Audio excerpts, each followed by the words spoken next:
Smart technique channel पे आपका स्वागत है। तो आज का जो देखिए हमारा जो टॉपिक है वो आप यहाँ पर देख सकते हैं कि रासायनिक आबंध, जो हमारा केमिकल बॉन्डिंग जो इसे आप इंग्लिश में बोलते हैं, उसको समझने के लिए जो आपको सबसे इम्पॉर्टेंट चीज़ है कि आपको कुछ बेसिक्स जानकारी होनी चाहिए। तो मैं इस क्लास में आपको वो पूरी बेसिक्स क्लासें बताने वाला हूँ कि संयोजकता क्या होता है, संयोजी कोष क्या होता है, संयोजी इलेक्ट्रॉन क्या होते हैं। तो उन चीज़ों को मैं बता दूंगा। तो उसके बाद से आपको जो यहाँ पर रासायनिक आबंध जो चैप्टर है वो स्टार्ट करेंगे तो आपको उसमें कोई प्रॉब्लम नहीं होगा। तो ये एक छोटा क्लास होने वाला है, लेकिन इस क्लास में आपको बेसिक क्लास जो हमारा रासायनिक आबंध के लिए है उसमें मैं आपको बहुत ही नॉलेज चीज़ें बताने वाला हूँ। तो चलिए वीडियो को स्टार्ट करते हैं। तो यहाँ पर देखिए जो हमारा सबसे पहला जो रासायनिक आबंध का जो बेसिक क्लास है उसमें आपको यहाँ पर संयोजकता जानना होता है कि संयोजकता क्या होता है। तो यहाँ पर देखिए तो संयोजकता को सबसे पहले हम कैसे डिनोट कर सकते हैं। तो यहाँ पर देखिए संयोजकता, तो यहाँ पर हम संयोजकता के बारे में देखिए यहाँ पर पढ़ते हैं। तो यहाँ पर आपको स्क्रीन पर आ चुका होगा यहाँ पर नीचे की तरफ कि संयोजकता का जो एक्चुअल डिफिनेशन है वो क्या है। तो यहाँ पर देखिए मैं यहाँ पर बोल देता हूँ आपके लिए, बंध बनाने की जो यहाँ पर क्षमता होती है उसको संयोजकता कहते हैं। तो इसका उपयोग आप कैसे कर सकते हैं। तो यहाँ पर देखिए बंध बनाने की जो क्षमता होती है उसे यहाँ पर संयोजकता कहते हैं। तो यहाँ पर हम लिख भी लेते हैं। तो देखिए यहाँ पर लिखते हैं हम, तो हमारा जो बंध जो बनाने की क्षमता होता है उसे हम संयोजकता कहते हैं। ठीक, अब आपको यहाँ पर देखिए संयोजकता को हम कैसे ज्ञात कर सकते हैं। तो यहाँ पर संयोजकता किसी इलेक्ट्रॉन में या किसी देखिए परमाणु में जो बाह्य कोश में इलेक्ट्रॉन होते हैं उसमें नंबर ऑफ अनपेयर्ड इलेक्ट्रॉन मतलब अयुग्मित इलेक्ट्रॉनों की संख्या के बराबर होते हैं। तो यहाँ पर देखिए संयोजकता के बारे में हम लिख सकते हैं, संयोजकता बराबर होता है यहाँ पर अयुग्मित इलेक्ट्रॉनों। तो यहाँ पर अयुग्मित इलेक्ट्रॉन क्या होते हैं और युग्मित इलेक्ट्रॉन क्या होते हैं, चलिए उस पर चलते हैं हम। यहाँ पर जो इसे हम यहाँ पर गैप में कर लेते हैं। देखिए तो यहाँ पर संयोजकता बराबर होता है अयुग्मित इलेक्ट्रॉनों के। अब युग्मित इलेक्ट्रॉन क्या होता है, अयुग्मित इलेक्ट्रॉन क्या होते हैं। तो यहाँ पर देखिए ये जो केमिस्ट्री आपको समझना है तो रासायनिक, तो हम चलिए अगला जो हमारा नेक्स्ट टॉपिक है उसे हम अयुग्मित इलेक्ट्रॉन और युग्मित इलेक्ट्रॉन किसे कहते हैं। तो यहाँ पर देखिए युग्मित इलेक्ट्रॉन और अयुग्मित इलेक्ट्रॉन में आपको एग्जाम्पल से समझाता हूँ। तो यहाँ पर मान लीजिए हमें सोडियम का यहाँ पर इलेक्ट्रॉनिक विन्यास करना है। इलेक्ट्रॉनिक विन्यास आपको सिखा चुका है। और यहाँ पर जो हमारा देखिए परमाणु संरचना जो अगला वाला चैप्टर हमारा, अब इस एक सीरीज यहाँ से चलेगा कि रासायनिक आबंध चलेगा, और यहाँ पर जो हमारा पीछे वाला जो चैप्टर है परमाणु संरचना वो भी हम स्टार्ट करने वाले हैं। तो इस चैनल पर आप अगर नए हैं तो मेरे चैनल को सब्सक्राइब कर लीजिएगा, क्योंकि आप सीरीज फॉलो करेंगे तो आपको यहाँ पर सभी चीज़ें मिल जाएंगी। तो हम देखिए यहाँ पर टॉपिक पे चलते हैं। मान लीजिए सोडियम का यहाँ पर जो परमाणु क्रमांक होता है वही 11 होता है। तो यहाँ पर इसका हम इलेक्ट्रॉनिक विन्यास करते हैं। तो यहाँ पर देखिए 281। तो यहाँ पर बाह्य कोश में एक इलेक्ट्रॉन है। अगर मान लीजिए कोई भी है तत्व, मान लीजिए यहाँ पर हम किसकी बात करते हैं, तो यहाँ पर देखिए हम चलिए यहाँ पर सल्फर की बात करते हैं। तो यहाँ पर जो सल्फर का है 16। अब यहाँ पर इसका इलेक्ट्रॉनिक विन्यास करेंगे तो आप 286। तो यहाँ पर इसके बाह्य कोश में 6 इलेक्ट्रॉन है। तो अब देखिए यहाँ पर क्या, इसको आप कैसे डिनोट कर सकते हैं। तो इसको जो हमारे 6 इलेक्ट्रॉन है इसको आप देखिए यहाँ पर सल्फर पर 1 2 3 4 5 6। तो यहाँ पर जो हमारे देखिए यहाँ पर सबसे पहले ये लेविस डॉ सिंबल है जो आपको यहाँ पर इसी वीडियो में पता चलेगा।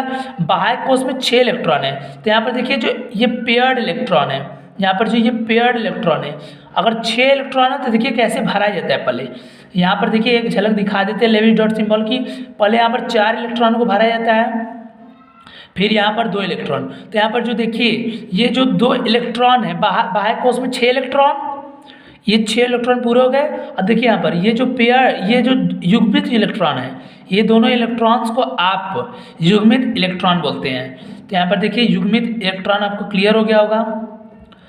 और युग्मित इलेक्ट्रॉन। और यहाँ पर जो देखिए, यहाँ पर एक और बार स्ट्रक्चर बना लेते हैं। बाह्य कोश में 6 इलेक्ट्रॉन है, तो यहाँ पर देखिए, तो उसको यहाँ पर ऐसे भरते हैं। यहाँ पर इसको मैं पूरी डिटेल से बताऊंगा कि इसको आप कैसे भर सकते हैं, आपको केमिकल बॉन्डिंग चैप्टर में यही सब है। तो यहाँ पर देखिए, अब ये जो इलेक्ट्रॉन है इसको आप युग्मित इलेक्ट्रॉन कहते हैं, और जो इलेक्ट्रॉन यहाँ पर युग्मित नहीं है, अर्थात युगल नहीं है या जोड़ी में नहीं है, उसको आप अयुग्मित इलेक्ट्रॉन बोलेंगे।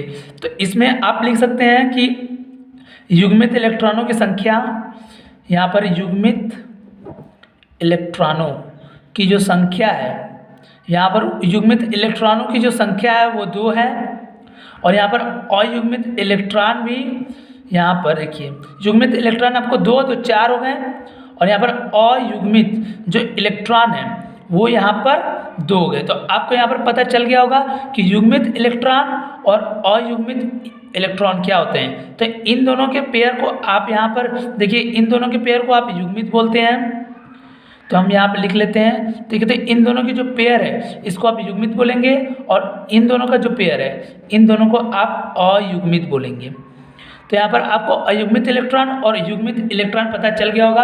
अब देखिए, हमारा जो सबसे इम्पोर्टेंट टॉपिक है संयोजकता, उसमें अयुग्मित इलेक्ट्रॉनों की जो सहायता होती है उसके बराबर होता है। अब यहाँ पर हम संयोजकता की बात करें तो संयोजकता के लिए एक चीज़ और वैलिड होता है कि यहाँ पर देखिए, जो संयोजकता होता है, यहाँ पर जो संयोजकता है, संयोजकता वो हमेशा पॉजिटिव होता है। जो संयोजकता होता है किसी भी तत्व का वो हमेशा पॉजिटिव होता है। तो यहाँ पर आपको अगर लिखना होगा तो यहाँ पर लिख दीजिएगा कि संयोजकता हमेशा पॉजिटिव होता है। और यहाँ पर देखिए, जो एक और बात है कि हमारे जो पीरियोडिक टेबल के जो वो होते हैं वो सब कैसे आप उसे लिख सकते हैं। तो यहाँ पर देखिए, जो हमारा पीरियोडिक टेबल है, मान लीजिए तो ग्रुप 1 के जो एलिमेंट हैं, जैसे कि हमारा हाइड्रोजन, लिथियम, जो हमारे ग्रुप होते हैं, यहाँ पर देखिए हीलियम, लिथियम, यहाँ पर सोडियम, तो यहाँ पर ये जो ग्रुप है इसका जो हमारा जो संयोजकता है वो 1 माना जाता है। और यहाँ पर जो हमारा दूसरा ग्रुप है उसका 2 माना जाता है। यहाँ पर बेरिलियम, देखिए यहाँ पर बेरिलियम मैग्नीशियम वाला जो ग्रुप है इसका जो संयोजकता है 2। इसी तरह ये बढ़ते जाता है। लेकिन देखिए, अगर 4 के बाद यहाँ पर जो 3, 2, 1 हो जाता है। यहाँ पर देखिए ग्रुप जो 13 है उसका यहाँ पर संयोजकता देखिए, जो 12, यहाँ पर जो 3 से हमने 12 तक छोड़ दिया है उसकी जो संयोजकता है वो यहाँ पर बदलती रहती है। जो हमारे जो 3 से 12 जो ग्रुप है उसकी संयोजकता आपको यहाँ पर वेरिएबल होता है। लेकिन यहाँ पर देखिए, जो 13वां ग्रुप है इसकी संयोजकता 3 होती है। 14वें ग्रुप की जो संयोजकता है वो 4 होती है। उसके बाद जो हमारा 15वां ग्रुप है उसकी जो संयोजकता है फिर से यहाँ पर ये नेगेटिव नहीं होता है। अब यहाँ पर 3, 2, 1 इस तरह यहाँ पर घटने लगता है, और लास्ट में जो हमारे जो लास्ट वाले होते हैं उनका 0 होता है, अर्थात कि अक्रिय गैस वाले, जिसमें हमारा आ जाता है हीलियम, नियॉन। जो हमारे हीलियम नियॉन वाला जो ग्रुप है, हीलियम नियॉन वाला, उसमें आपको आ जाता है 0 वैलेंसी। तो इस तरह से यहाँ पर संयोजकता आप पीरियोडिक टेबल से भी संयोजकता अब ज्ञात कर सकते हैं। और यहाँ पर संयोजकता का पूरा मीन आपको समझ में आ गया होगा। तो यहाँ पर जो हमारा नेक्स्ट टॉपिक है वो ये है कि संयोजी कोष, संयोजी इलेक्ट्रॉन तथा कोर इलेक्ट्रॉन कैसे करते हैं। तो ये चलिए तो यहाँ पर हेडिंग डालते हैं, यहाँ पर नेक्स्ट पेज पर चलते हैं अपने। तो यहाँ पर देखिए, हम देख सकते हैं कि हमारा जो नेक्स्ट हेडिंग है वो ये है संयोजी कोष। तो यहाँ पर संयोजी कोष देखिए, यहाँ पर किसी भी इलेक्ट्रॉनिक विन्यास में जो बाहरी कक्षा होती है उसको आप यहाँ पर इसे बाह्य कोष या संयोजी कोष कहते हैं। जो यहाँ पर देखिए, एक जो हमारा जो इलेक्ट्रॉनिक विन्यास होता है उसके जो बाह्य कक्षा होती है उसको आप या तो किसी भी तत्व के जो बाहरी कोष, जब सबसे बाहरी कक्षा को आप संयोजी कोष को बोलते हैं। यहाँ पर स्क्रीन पे आ चुका होगा आपको संयोजी कोष का परिभाषा। तो यहाँ पर देखिए, अब आपको यहाँ पर देखिए मैं एग्जाम्पल से समझाता हूँ। तो यहाँ पर देखिए एग्जाम्पल मान लीजिए, आपको यहाँ पर सोडियम का एग्जाम्पल हम देते हैं। सोडियम का जो एटॉमिक नंबर है वो 11 है, इलेक्ट्रॉनिक विन्यास 2, 8, 1। तो यहाँ पर जो ये 1 वाला एलिमेंट है जिसमें यहाँ पर बाह्य कोष में 1 इलेक्ट्रॉन है, तो ये जो एक इलेक्ट्रॉन है इसको आप बोलोगे संयोजी कोष में, यहाँ पर संयोजी कोष इसका, तो यहाँ पर संयोजी कोष एक है। तो यहाँ पर इसका जो संयोजी कोष है वो आपको समझ में आ गया होगा। अब देखिए यहाँ पर संयोजी इलेक्ट्रॉन क्या होते हैं। तो यहाँ पर संयोजी इलेक्ट्रॉन, यहाँ पर जो हमारा नेक्स्ट है संयोजी इलेक्ट्रॉन, उसकी परिभाषा आपको यहाँ पर आ गई होगी कि संयोजी, यहाँ पर बोल देते हैं संयोजी कोष की, जो संयोजी कोष में उपस्थित इलेक्ट्रॉनों की संख्या को संयोजी इलेक्ट्रॉन कहते हैं। तो यहाँ पर देखिए, यहाँ पर हम मानते हैं जो हमारा नेक्स्ट, मान लीजिए हमें यहाँ पर, अब हम ले लेते हैं यहाँ पर अब कार्बन को, का, तो यहाँ पर 6 है। तो यहाँ पर देखिए जेड इसका 6 है, तो यहाँ पर देखिए 2 और 4, तो इसके संयोजी कोष ये है 4। अब यहाँ पर इसके संयोजी कोष में कितने इलेक्ट्रॉन है? 4। तो यहाँ पर संयोजी कोष में, यहाँ पर संयोजी इलेक्ट्रॉनों की जो संख्या है, इलेक्ट्रॉनों की जो संख्या है वो 4 होती है। तो इस तरह से आपको यहाँ पर संयोजी कोष पता चल गया, संयोजी इलेक्ट्रॉन क्या होते हैं। तो यहाँ पर अब यहाँ पर क्वेश्चन आपसे कैसा पूछा जा सकता है, एग्जाम्पल के लिए यहाँ पर हम आपको देखिए जो हमारा, तो यहाँ पर देखिए जो हमारा सल्फर है, यहाँ पर आपको क्वेश्चन में सल्फर का संयोजी कोष बताइए, संयोजी कोष यहाँ पर ज्ञात करना है, और आपको संयोजी, यहाँ पर संयोजी इलेक्ट्रॉनों की संख्या, तो यहाँ पर संयोजी इलेक्ट्रॉनों की संख्या भी नंबर, तो यहाँ पर ज्ञात करना है। दोनों चीज़ें आपको ज्ञात करनी है। तो सबसे पहले आपको सल्फर का यहाँ पर एटॉमिक नंबर पता होना चाहिए। तो यहाँ पर एटॉमिक नंबर सल्फर का होता है 16। अब देखिए आपको इलेक्ट्रॉनिक विन्यास आना चाहिए, तो इसका जो इलेक्ट्रॉनिक विन्यास कर सकते हैं आप 6। तो इनके जो संयोजी कोष है वो आपको यहाँ पर 6 वाला बोल देते हैं आप, बाह्य कोष यहाँ पर इसको। अब यहाँ पर संयोजी इलेक्ट्रॉनों की जो संख्या है, नंबर ऑफ वैलेंस, वैलेंस बोलते हैं संयोजी को, वैलेंस इलेक्ट्रॉन्स। तो यहाँ से आपको देखिए बाह्य कोष में 6, तो यहाँ पर 6। तो इस तरह से आप ऐसे सवाल आएंगे तो सॉल्व कर सकते हैं। अब देखिए जो हमारा सबसे इम्पोर्टेंट टॉपिक है आज का, यहाँ पर कोर इलेक्ट्रॉन किसे बोलते हैं, कोर इलेक्ट्रॉन, यहाँ पर कोर इलेक्ट्रॉन किसे बोलते हैं, या कोर इलेक्ट्रॉन। तो यहाँ पर देखिए जो किसी भी तत्व का जब हम इलेक्ट्रॉनिक विन्यास करते हैं, तो यहाँ पर बाह्य जो सबसे आखिरी कक्षा में जितने इलेक्ट्रॉन होते हैं उसे बाह्य कोष बोलते हैं। तो बाह्य जो बाहरी कोष है उसको छोड़कर जितने भी अंदर इलेक्ट्रॉन होते हैं उनको आप कोर इलेक्ट्रॉन बोलते हैं। अर्थात एग्जाम्पल से हम समझाते हैं। देखिए तो एक बार और बोल देते हैं परिभाषा। देखिए जो किसी भी तत्व के बाह्य कोष में जितने इलेक्ट्रॉन होते हैं उसको छोड़कर अंदर जितने इलेक्ट्रॉन उपस्थित होते हैं उनको हम आपको कोर इलेक्ट्रॉन बोलते हैं। एग्जाम्पल से आपको समझाते हैं। तो यहाँ पर अब हम ले लेते हैं, देखिए तो यहाँ पर आपको फ्लोरीन ले लेते हैं।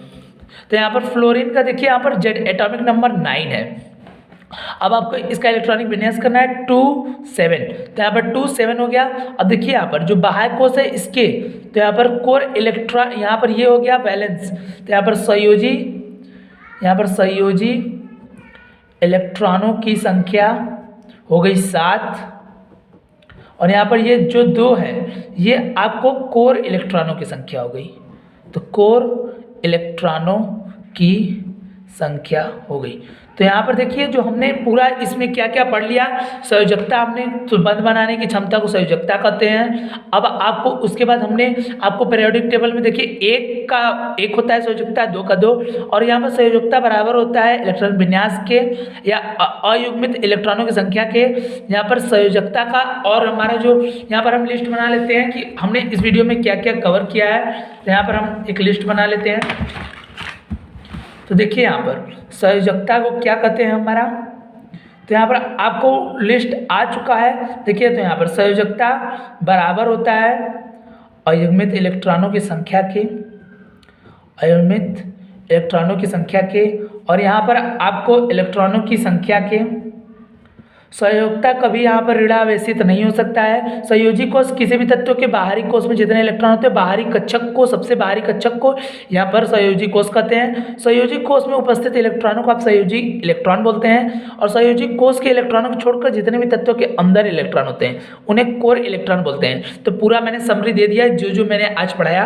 तो यहाँ पर इस वीडियो में हमने केमिकल बॉन्डिंग सीखने लायक हम समझ गए हैं कि अब हम तत्वों को समझ सकते हैं। तो यहाँ पर चलिए वीडियो को अब धन्यवाद। और अगर वीडियो पसंद आया तो वीडियो को लाइक करें, चैनल को सब्सक्राइब करना मत भूलिएगा। धन्यवाद।